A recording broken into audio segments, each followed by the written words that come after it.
So I just want to say welcome. We're so glad that you've joined us, those of you here in the building, and also all of you on Zoom. You can see we've got a screen up here, so we can see you, we can hear you in this space. This is our first time doing a fully integrated experience, so we're really excited about that. And I just wanted to start by introducing Jean, and we're just so thankful for all the work that you do, Jean, with Cristosal. Jean's was living in El Salvador, I think, for more than 30 years. Is that right? And now back in the United States, and has just performed so many amazing roles in the organization of Cristosal, but is now working with engagement and advocacy and donor relations. So I know you wanted to say a couple words, Jean, before we hand it over to Noah. Thank you, Robin. Well, we just all had a nice little chat, those of us who were here as we were getting started. And I think at some point the camera will let us see who all is there, right? And yes. Go ahead and switch the camera, Corky. There we go. Wow. Yes. You can't see everyone. Hi, you everyone. can only see part of the screen, but I know it maybe is a marker of my age, but it just seems really thrilling to feel like we can all be in different places and still come together tonight in this space to talk about something that's really important to me, and I know it is to all of you, which is supporting and walking with the people in Central America in their struggle for human rights, that we have been spending time together, learning together over these years has been really important. And the work of the church in accompanying that as well has been really core and part of who we are. So as Robin is saying, I recently moved back to the United States, and I'm learning a lot about my culture again. I think every day the opportunity to learn from experiences of diversity and cross cultures and interculturally helps us understand ourselves better and really be able to engage better in the issues that matter to us. So I just wanted to say thank you. I wanted you to all know that I'm here and I'm available, and we can talk about different ways that we can engage and learn from one another. That's what I want to do. I feel that is something we can create together. But tonight is one of those experiences. We're going to see how it goes. So far, so good. Noah is wonderfully present in California, but those of us who are not in California are also there with you. So thank you to everyone who made this possible tonight. And please do reach out to me at any point in which you want to know more about Cristosal or would like to do some kind of activity, a learning exchange or something like this that we could do in your congregation or with friends or in other kinds of spaces. So that's all I wanted to say just now, because I think Noah's going to give us a chance to hear about what's happening in Central America. And then I think we're a small enough group that we can really be interactive with some questions in the latter half of the hour that we're going to spend together. Thank you for letting us be here. Absolutely. And thank you so much. Thank you. I am so excited to get to introduce Noah. And Cristosal is an organization that is really near and dear to my heart. I've been so impressed by the work that they have done and the way that they have transformed as an organization, born out of the Episcopal Church in a relationship with the Diocese of El Salvador, and now just an incredible force for good in the world, and especially around the area of human rights and advocacy, really working to try to help transform the region of Central America and in its ability to both become more vibrant individual communities, but also the larger picture of justice. And I had the opportunity to do a case study with Cristosal when I was doing my thesis, got to interview participants of their innovative global study program, and both participants who are Salvadoran and American, and get their feedback for what that experience was like. And it was so amazing to hear people's stories and just how they had been transformed by just a week of learning together in a shared learning model. So without further ado, I'd like to turn it over to Noah, who can tell us more about the work of Cristosal. We'll also end with a question and answer period. So remember your questions and get ready towards the end. And also for those of you on Zoom, we'll be able to hear your questions here and we'll be able to respond. So Noah, thank you.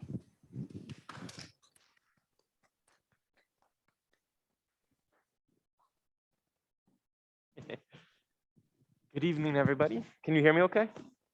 Yeah? Good. It's a dark and stormy night in California.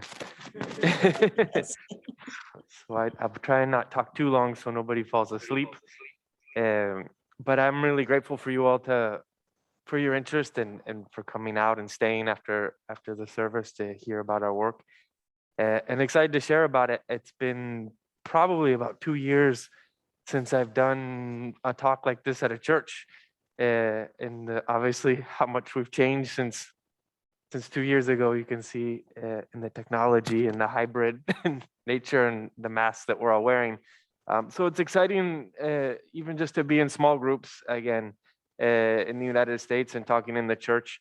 And it's always important, I think, for our organization because we started in the church. We were founded by Episcopalians. We were founded by the Anglican Bishop of El Salvador, and actually his best friend who we met while he was in exile in Panama during the Salvadoran Civil War, Dick Bauer, who was the dean of a cathedral, an Episcopal cathedral.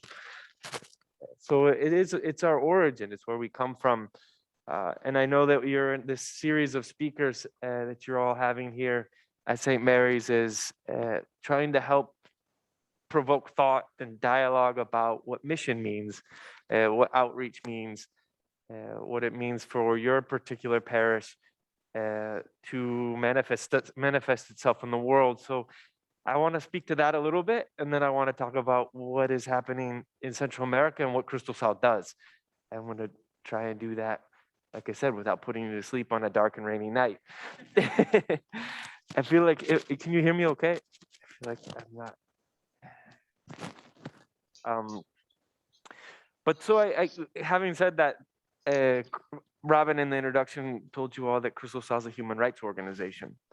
And so that makes us kind of a interesting mission project for the Episcopal Church because it's a specific orientation about our work. There are so many good things that are done by the church and by charities of the church, but human rights work is a very specific thing, and it's oriented towards change, towards people, towards justice, towards people's capacity to exercise rights as equals in a community, in a society, in a communion. So that's, I think, something maybe it's not as common in the Episcopal Church to hear of Episcopal-based human rights organizations, but I think it's a pretty natural thing.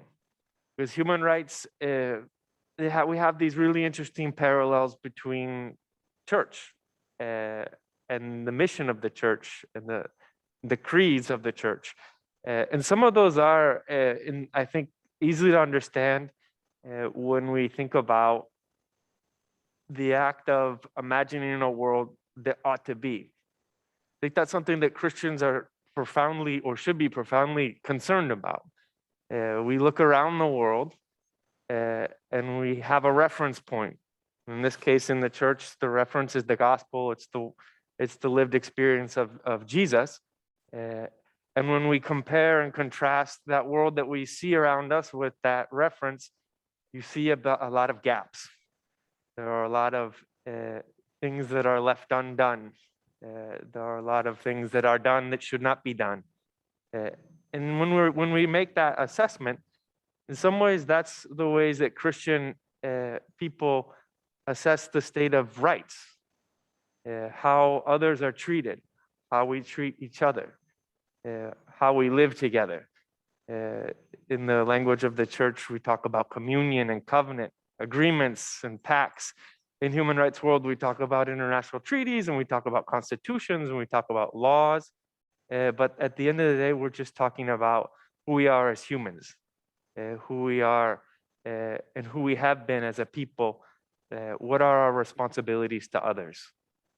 And so human rights, in some ways, as a field, has been developed as almost like a legal profession, but it's a legal profession that couldn't exist without a vision. And in actuality, like the history of human rights, people have been inspired by religion. People have been inspired by philosophy.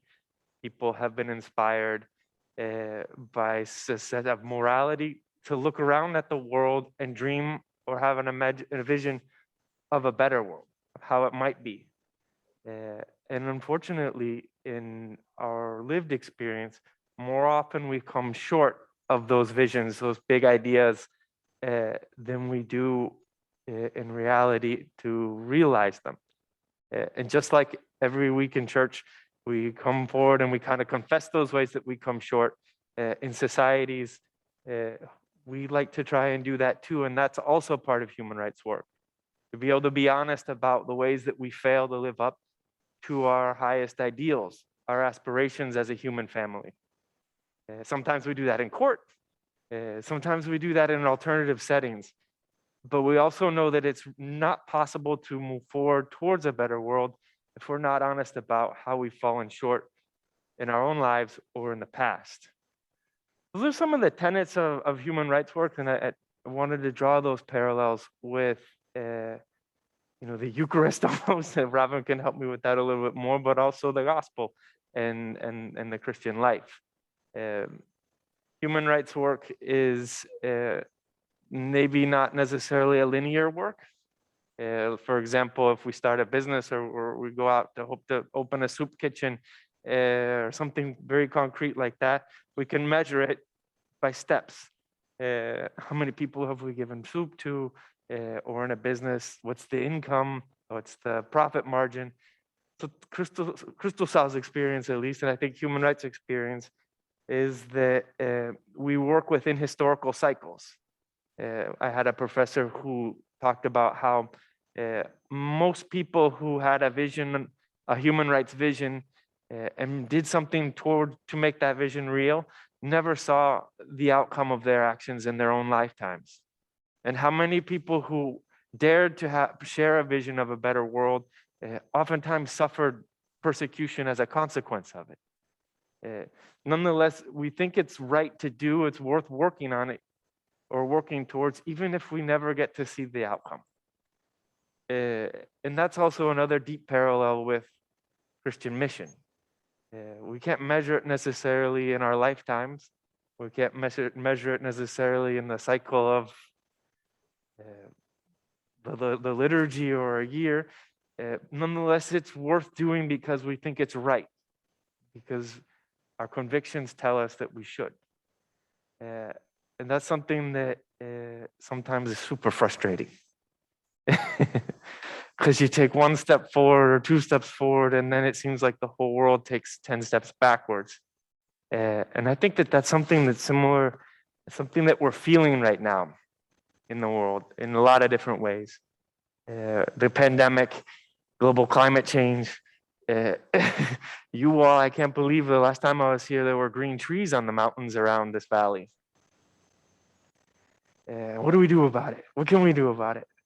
And so that's a discouraging feeling, because what we're talking about is working to structural change, working to something bigger, knowing that we're probably not going to achieve all of it in our lifetime. But one thing that I think helps us when we think about human rights work or Christian mission is remembering that we're not the first and we're not the last. These are eternal projects. We inherit the advances made by generations of the past, and we deliver to future generations our courageous actions working towards a world that might be. So while sometimes it feels frustrating that we can't see those changes immediately on an Excel spreadsheet or wherever else we're measuring things these days, they're worth doing. They're part of a historic project, a mandate of people that we have, so that we can all live in a world that's more humane, a world where human dignity and rights are recognized in an increasing way. And so, like I said, I see the inspiration and parallels between human rights work and Christian mission are inseparable. And that's why, for me, it's so natural that Cristosal's mission was born out of a few Episcopalian friends, and why it's always so important for us to be able to come back to the church and talk about what we do. And so in that ways, even if I've never met you, if I'm talking to you in Episcopal Church, I'm deeply grateful to all of you because it was just a couple small group of Episcopalian friends that decided to make Cristosal happen. And by some circumstances of history, Cristosal is one of the most important human rights organizations in our region in this time. And so we are privileged in a sense that we've been able to serve, or we're serving in this moment with so much responsibility and such a critical time. And so I think that's something that people in the church can also celebrate with us. So now that I've done this long preamble, I'll try and tell you what we do more specifically and the context that we're working in. And I'm going to try and tie it back to what I was just saying, because Central America, I think, is also an interesting place. I think it's what captivated Robin and Audrey and her sister Amy when they came to El Salvador, is that the testimony of Christian people or the church in Central America is one that ignited a revolution. There was just, I'm not going to try and do 500 years of history right now, but let's do it. Remember, in our continent, the American continent, there was a conquest. In that conquest, a church was established. It was established next to political power, and next to that, economic power. Those are and in a corollary to that, there was military power. From the conquest to now, that's the structures of power, specifically in Latin America. In those pillars of power have conspired, worked together, oftentimes to commit genocide, to oppress minority groups, to extract resources and concentrate power in the hands of small groups of people. That's the very, very general history, not only of Latin America, but probably most of humankind. And the church's role in that was to tell the poor, it was to tell the indigenous people, it was to tell the Afro-Caribbean slaves that their lot in life was determined by God, and that their role in life was to be obedient to that role as a second-class human or third class. I don't even know what class they would have fitted. But ultimately that their lives were not necessarily equal to the lives of others. And to be a good Christian would be to accept that role. And that was the situation until like the 1960s, when I might be getting my dates wrong, when Vatican II, I don't know, the Roman Catholic Church decided that for the first time in centuries, or for the whole history of the church, they would begin to speak the gospel in the language of the people.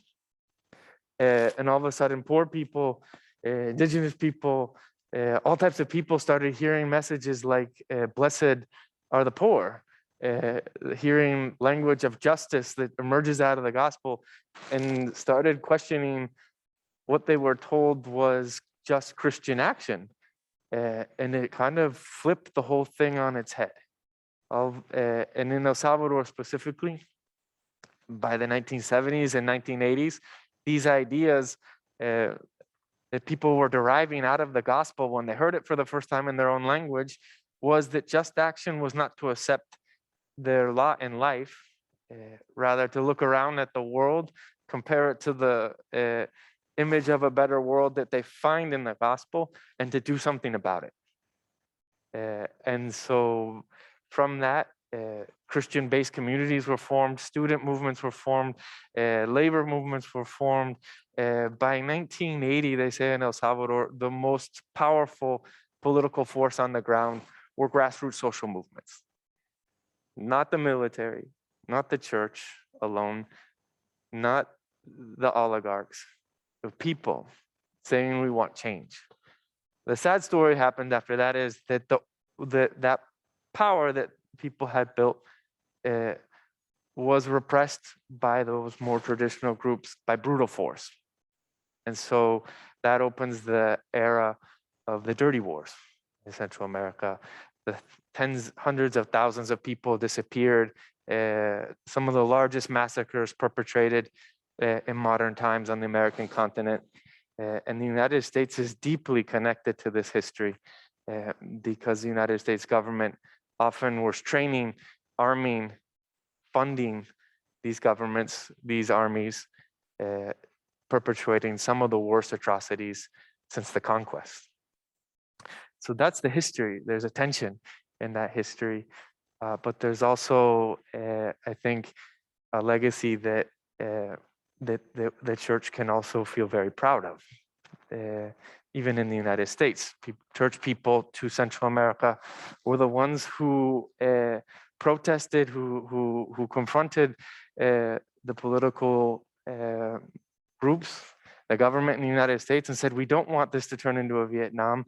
You can't possibly continue to fund armies that are slaughtering priests and children, and this has to end. And that was successful, at least in trying to stop the escalation of it. So in 1992 in El Salvador, and 1996 in Guatemala, this kind of dark era, the Civil War, revolutionary era, ended with the signing of peace accords. And when they signed the peace accords, not everything was fixed in this new agreement, this new pact, this new covenant that was mostly signed between the warring armies, the guerrilla armies, and the government. But they decided that they would establish democracy. And so something really interesting happens in the 90s in Central America, is that democracy is installed and puts an end to the worst period of atrocities in the modern American, the modern period on the American continent. And I think that's a significant thing, because even here in the United States today, this thing of democracy, we debate it, and everybody seems to defend the Constitution and the other people are undermining it. But what is democracy for us all? And I actually I've wanted to tell Robin this for a while, because I participate in different global groups on human rights.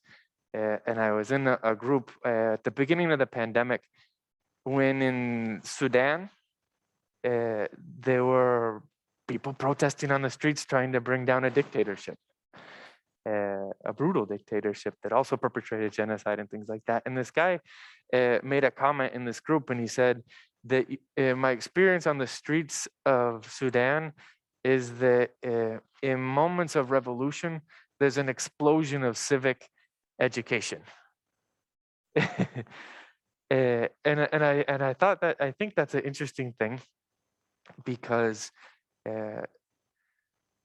one is that this idea of civic education only happening until there's an absolute need for revolution kind of seems too late, right? And the other one is that it also proves that when we talk about civic education, we're talking about citizenship and democracy, the separation of powers, the independence of the judiciary, all these things. There are these guardrails that protect people against tyrants, against abuse of power. And that was, I think, the idea of the peace accords, right? Is that we looked at this dark past, and when power was concentrated in the hands of a few, everybody was at risk, right? And so I wanted to bring that up because I think it also has something interesting to kind of a reflection about mission, this idea, one, of revolution, and two, of civic education.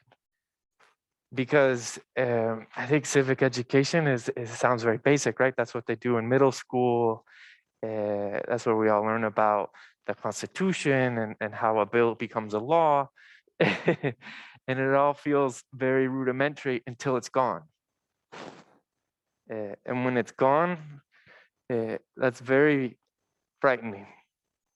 And sadly, in Central America, and perhaps to a worse degree, I think in El Salvador, the democracy is now gone. One of the things that's happened during the global pandemic is that governments who had authoritarian aspirations used the context of a global health emergency to restrict rights, concentrate power, to militarize societies, to steal public funds. And this happened all across the world. And unfortunately, in Central America, we now are in a new moment. Whereas the 17 years that I've lived in El Salvador, I think we understood that as a period of democratic consolidation, building, aspiring to the opportunity to expand rights, to protect even greater amounts of people. And now we are back to holding on to the bare minimum, hoping that the populations will, in the revolutionary moment, there will be an explosion of civic education, and somehow we can hold back the advance of new authoritarianism. And so that's the context that in the last 2 years we have been dealing with. And Cristosal, as a human rights organization, sees its mission almost se da vuelta. It flips onto its head. Because just 2 years ago, Cristosal, for example, was winning litigation at the Supreme Court to establish the rights of internally displaced people. We were proposing bills to create the first program to protect victims of violence and human rights violations. Only 2 years ago, we were trying to improve the conditions in prisons.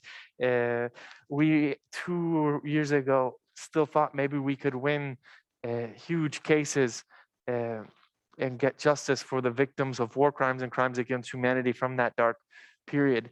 And now we're just hoping to become a counterweight so that we don't return to such a dark part of the history. Yeah, so concretely, what happened in El Salvador was in this period of kind of democratic building. Think about our democracy in the United States. It took 200 years almost for our Black brothers and sisters to be recognized as equal citizens. It took 100 and something years for women to be able to vote. Democracy in Central America up till now is 30 years old. So it's very imperfect. They're very imperfect democracies that weren't able to produce the big changes that people had hoped for. You see that in immigration. In 2015 to like 2018, Central American immigration was the largest group of people being detained in the US southern border. People were escaping economic inequality, violence. All of that is a product of corruption and inefficient government. And people were exhausted. And in El Salvador, a figure emerged, a person, a politician, a young politician who's actually my age, who promised to change all of that for the Salvadoran people. And the people, in a vote of castigo, like a punishment vote, massively elect this new young leader. And then in February of this year, a year later, they elect and give him a supermajority for his new political party in the legislature, which is all legitimate. That's all very good for democracy. There's election, there's participation, but what we expect in a democracy is that when the population entrusts political power to their elected leaders, that they use that power understanding that it's temporary and that they are then stewards of these democratic guardrails that keep us all safe, that keep us all protected, the institutions. And what this president has done is to use his power to dismantle the institutions, the democracy. They overthrew the Supreme Court through illegal means and coercion. In September, they purged a third of the justices and created new laws that are all wildly unconstitutional to be able to control judges. So for example, in El Salvador, the justice system is politicized to the point where if you are a critic of the president, he can use his justice system to attack you. If you hope to have an impartial jury or impartial trial, that's not likely to happen. The president controls the police, the military, the justice system. He has created, classified all of the public information. Nobody knows, for example, how much money was spent or on what during the pandemic. And they've built a massive communications apparatus that includes thousands of bots, trolls, and they also control regular media to attack critics and to impose narratives of the dictatorship. So that's kind of where we are. And what does Cristosal do? So our mandate is to accompany victims of violence and human rights violations. And in this context, increasingly that means that we protect people who are victims of the state. We protect and help victims of war crimes and crimes against humanity to seek justice. We provide services, legal services, and accompaniment to LGBTQ people to seek justice for hate crimes and crimes against, or hate crimes and discrimination against them. We provide services to people to reintegrate into their communities so they aren't forced to migrate after having suffered violence or human rights violations. We conduct research to bring evidence forward about what's happening in the region. And we have built an area we call our human rights education area, where we hope to contribute to an explosion of civic education. We are doing dialogues around the whole country to promote democratic culture and ideas to help build consensus. And that's in some really summarized terms what we do. We assist thousands of people every year, and increasingly people are coming to us with different needs. But like I said, it's an amazing moment to serve. So I think I've gone on enough. Are there any questions? Questions? Peter. Welcome and thank you for being here. Do you have any type of partnerships, positive partnerships with U.S. government agencies, whether it's Department of State or any of the other agencies that may be agriculture or economic based, and candidly, even the military? What are your partnerships, if any, with U.S. government agencies? Yeah, we have a good partnership with the United States government. The Department of State, I think I talk with them probably every day. People at the embassy, people in Washington. There's a renewed openness, I think, in the Department of State for dialogue with civil society actors. And in this context that I'm describing to you, where critical voices are at risk, people are looking to the United States government as an institution that could provide some degree of protection. So we work pretty closely with them. We also work pretty closely with like the INL, which is the International Narcotics and Law Enforcement Agency. One thing that happened after the coup, where they overthrew the courts, was that there were restrictions on what the United States could do in terms of supporting, like, the Attorney General and the courts themselves, because they were seen as illegitimate. And so a lot of that cooperation is now coming towards Cristosal. So, for example, with the International Narcotics and Law Enforcement Agency, they're helping to train us to do, like, criminal and forensic investigation. And we're trying to build our capacity to do, like, criminal litigation. So, for example, investigating mass killings, forced disappearances, hate crimes, using pretty sophisticated methodologies. It's a technical cooperation that we have with them.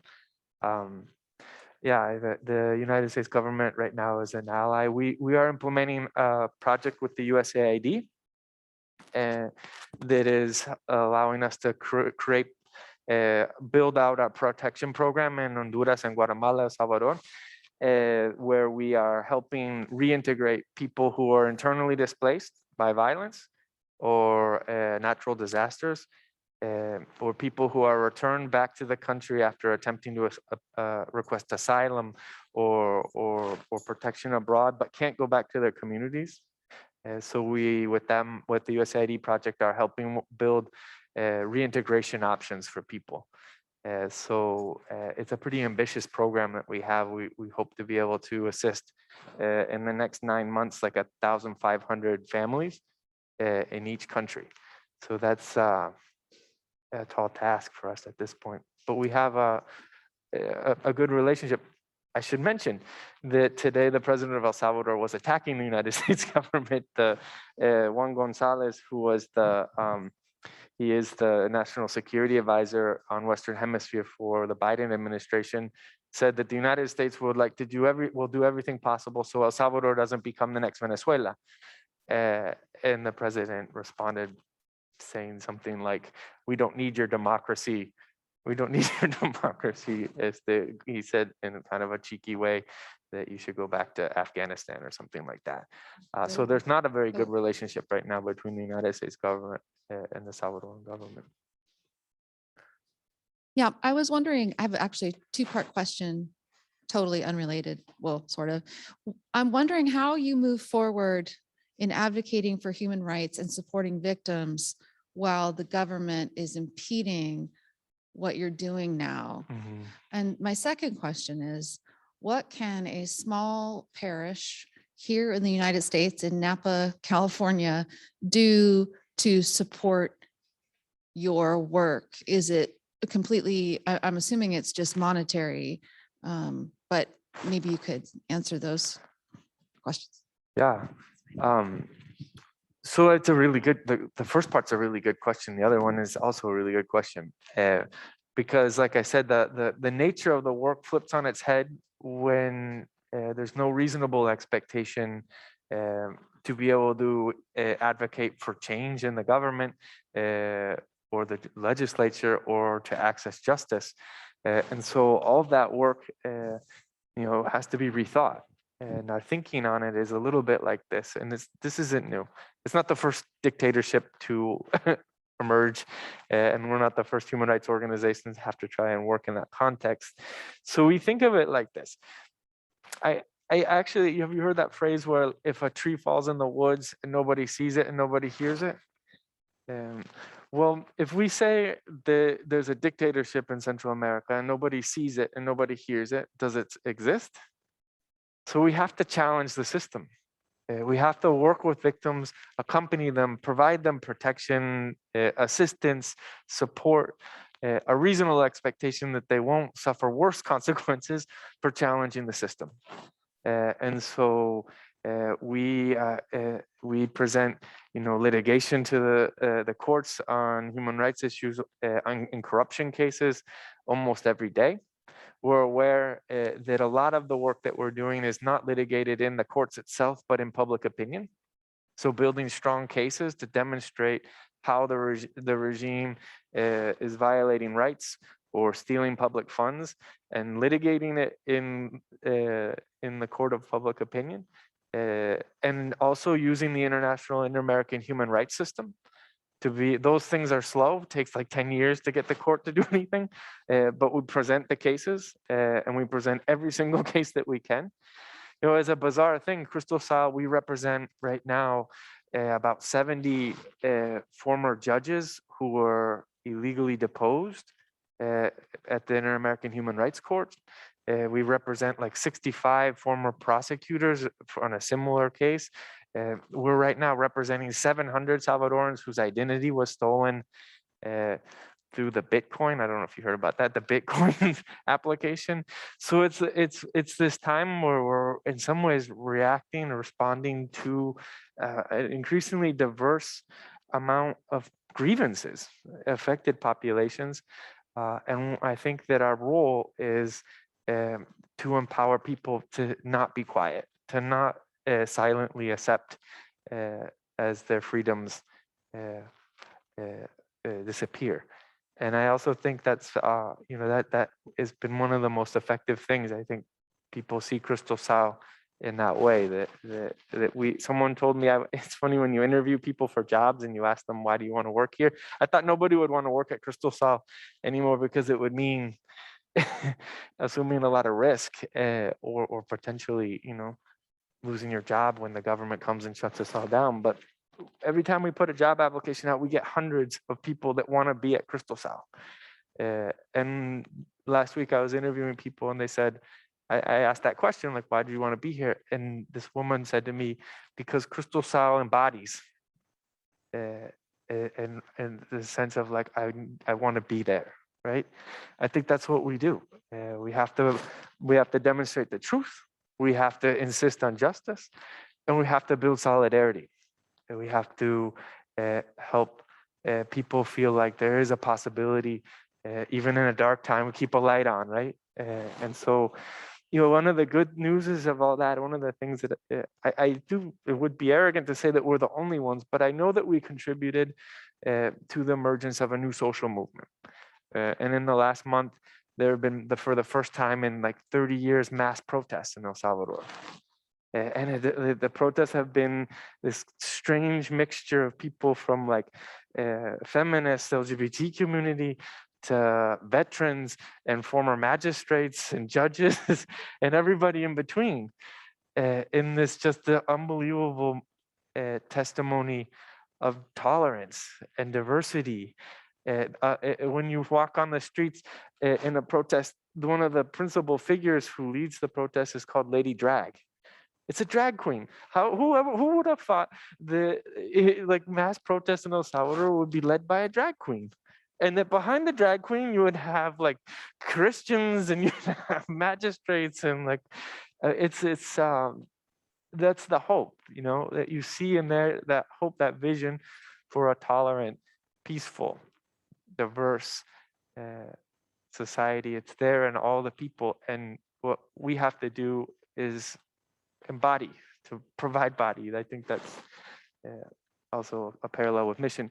What can a church like you all do?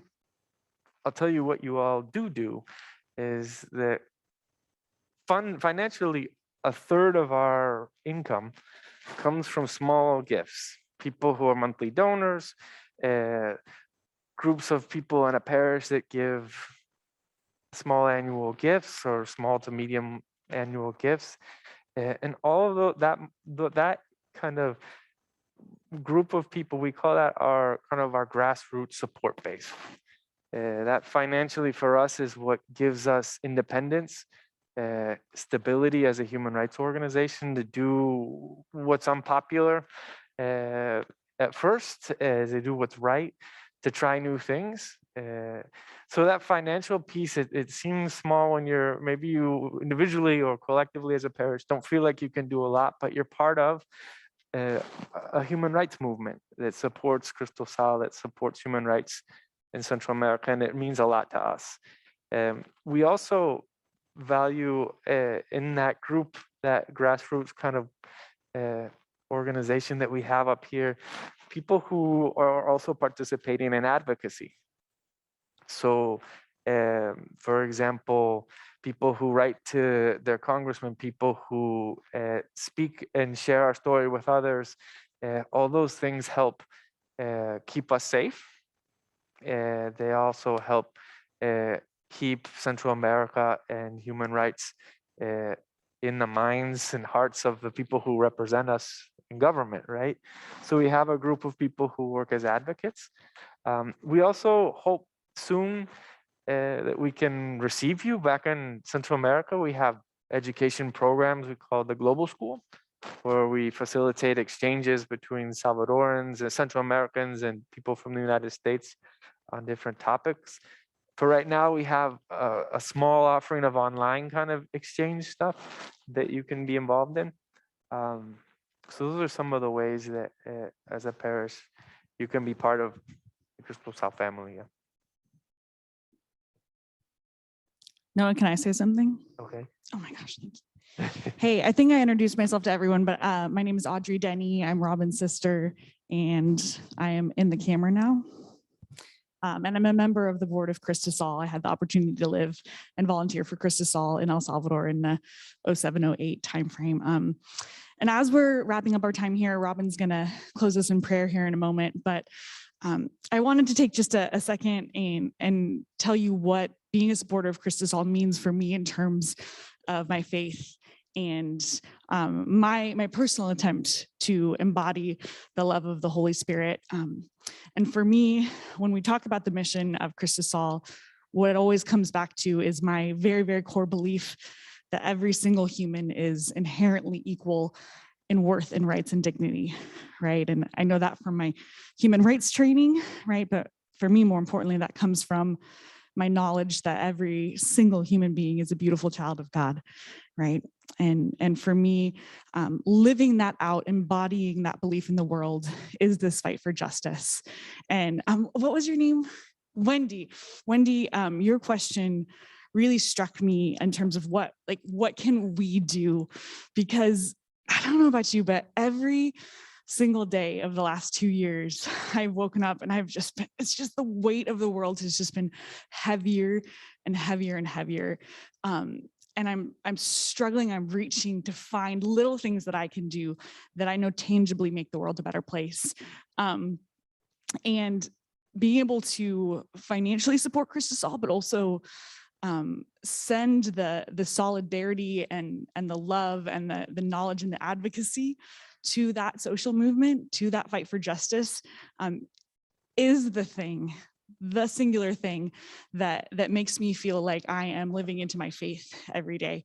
And I feel like we have this tremendous honor with our $20 a month contribution or whatever we can do to be able to say, hey, with my treasure that I've been given on this earth, I'm going to embody justice. I'm going to embody the love of the Holy Spirit and walk alongside the people of Central America in their quest for this. And so as a board member, I'm going to make an official ask for you and for everyone watching to think about if you're called to support Cristosal financially, and if something that Noah said sparked inspiration and motivation in your heart to do this as a part of your way to make the world a better place, you can do that online at cristosal.org.